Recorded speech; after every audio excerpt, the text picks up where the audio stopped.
kadastr bilan reyestr farqini tushuntirib beraman. Kadastrimiz bu uyurimizni, ya'ni yerimizni, pusto yerimizni texnik hujjati, texnik pasporti deyiladi.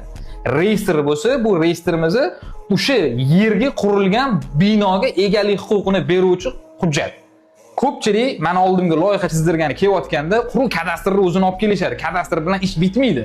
Yerga egalik huquqingiz bo'lmasa, tuman arxitektura qurilishga ruxsat bermaydi. Avvalambor kadastr bo'lish kerak yerda o'sha pusto yeringizda qanaqadir kichkina bino yoki inshoot qurib, reyestr, ya'ni egalik huquqini, o'sha bino inshoot egalik huquqini olsangiz, ana o'shandagina keyin loyiha qila olasiz.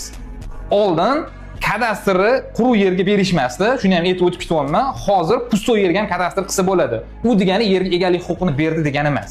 Yerga har doim egalik huquqini olish uchun qanaqadir bino yoki inshoot qursangiz, ana o'shanda reyestrdan ko'chirib, ya'ni egalik huquqi beriladi. Loyiha chizdirayotganingizda mana shunaqangi muammolarga duch kelib qolsangiz, bemalol menga murojaat qiling va menga obuna bo'lishni esdan chiqarmang.